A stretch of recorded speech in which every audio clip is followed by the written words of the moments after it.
Hello and welcome to Books of Blood. My name is John, and today I'm going to be doing a review of What I Saw, and this is by James Yeary. Now, I received this from the author in exchange for an honest review. I'm going to read the synopsis of this, but to be honest with you, the synopsis doesn't really give you a good, necessarily give you a good idea of what this book is about, and I think that's for a good reason. I think it is because if it goes too far into detail about it, it's going to give away some, I guess you'd call important plot points or give away the structure of the story. At least in my opinion, all right? Dear reader, the enclosed documents tell a story only witnessed by a handful of individuals, the organization responsible for its secrecy, and the unleashing of an otherworldly evil. Be warned, the first-hand accounts compiled to create this book are disturbing in nature. Read them at your own risk. All right? So, each of these stories, let me get the bookmark out of here. And he gave me put a little post-it note on here also. But each of these stories are necessarily, they're not... Well, you know what? I don't know what to call them stories, but I guess that would probably be the best way to put it, but there's more to it than that. If you'll notice, they've all got a symbol. So the first one you have a comet, the second, you have a lock, and the third one you have what appears to be an open doorway, and then finally a set of files. I mean, it's almost like you're looking on your phone and searching for things on your phone, and you have all these different icons for your phone. All right. So the first story is basically about a guy and his girlfriend. They're both college students. They go they go tooling around on his motorcycle, and they encounter a crash. I mean, we're talking about something that comes from the sky, something fiery. They encounter this. I don't know if you want to, when they encounter that, then they encounter this, I'm not sure if they're like a military unit or not, but they encounter these men in suits and uniforms and stuff, and then next thing you know, they wake up and they don't remember anything about how they got back to their rooms or back to wherever they were. So that was that one. Then the second story is told from the point of view of a police officer.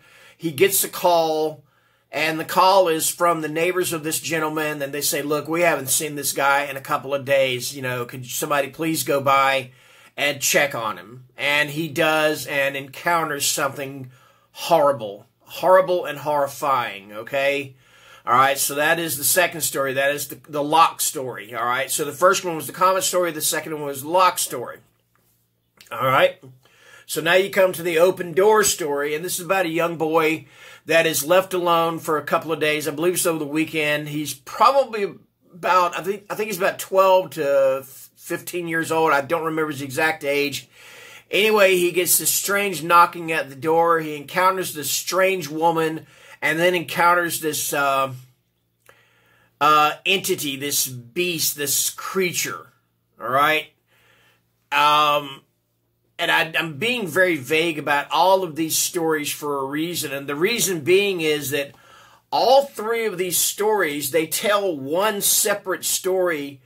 But then when you look at the whole picture, they form one larger story about this, like it says on the back, about this otherworldly evil. Now, I don't know if this is evil from like a crashed UFO, which it might indicate that that's what it is. But it doesn't tell you that's what it is. In the first story, it may be some kind of cosmic horror, you know. Like I said, the boy encounters this creature. This thing grabs him and is ready to do whatever to this kid, you know. And but yeah, all of these stories are three separate stories that when you read them, and you have to go back and think, it's almost like solving a puzzle. Now, the second and third story tie in very easily, and I could see how that happened, all right? But the first story, when I was reading it, or I read it, and I read the second story, and I said, okay, I know these stories are supposed to tie in, but how does story number one tie into story number two? All right, so then I read story number 3, and I figured out exactly how story number 2 and number 3 filled in or tied into each other. And that started to form a bigger picture. But I was having trouble determining how did story number 1, all right? And so you could either do one of two things with that. You could either go back and read story number 1, or you could be like me and cheat. And I asked the author, I said, hey, I understand how these stories go together, but how does story number 1? And he told me. And then it's like I slapped my forehead like, don't, and figured it out. All right. And I don't know if a lot of people will be turned off by a way of telling a story like this, but I, for one, really loved it. All right. It reminded me of like when you're in school. And this may not be the best analogy for it, but it's like when you're in school and something happens that's really major, all right? So you have your witnesses there, and your witnesses tell you pretty much what happened. But then you have the ones that are listening to the witnesses, and they go and they tell the people that weren't there, all right? And the story just keeps getting changed and embellished and stuff.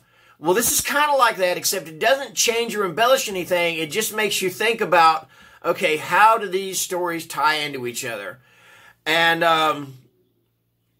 yeah, I found that very interesting. I really loved it. I got to admit, like I said, I really love the way he does this, the way Yuri does this, because it makes you think. It makes you use your brain and go, yeah, okay, which, like I said, was story number 1 and story number 2, and the rest of them, I didn't use my brain very well, and I had to ask him. But then when I look back on it and think, okay, how do these tie together? And I keep repeating myself. I apologize for that. But overall, these 3 creepy, not so much spooky, but creepy and scary tales together, or separately, they're creepy and scary, but when you put them all together, they're rather terrifying.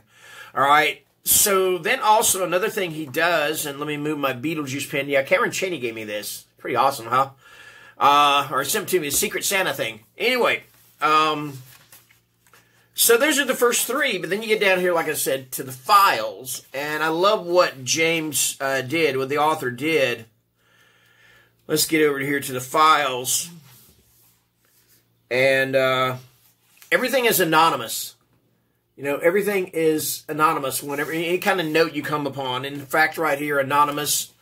And then right here, anonymous. And this is a little thing about the files and stuff. So you get your case files. You get the case file of Anomaly 6, codename Evelyn.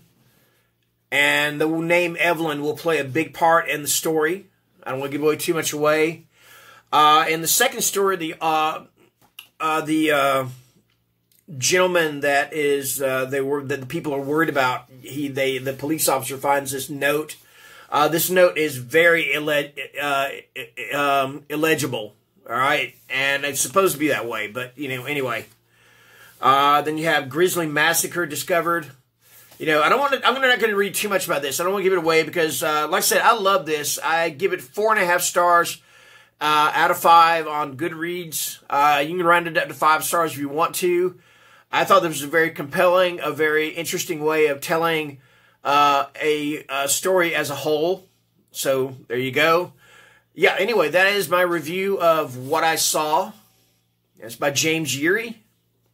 I'm not sure when I'm not sure if it's out already or if it's going to be coming out. I believe it's going to be coming out because when I went to review it on Goodreads, there were no reviews or ratings at all on Goodreads. So this is probably going to be coming out, I believe, in February or March. I'm not sure. Anyway, that is my review for what I saw. Thank you guys for watching. Thank you for putting up with me being so long-winded and going around the world with this.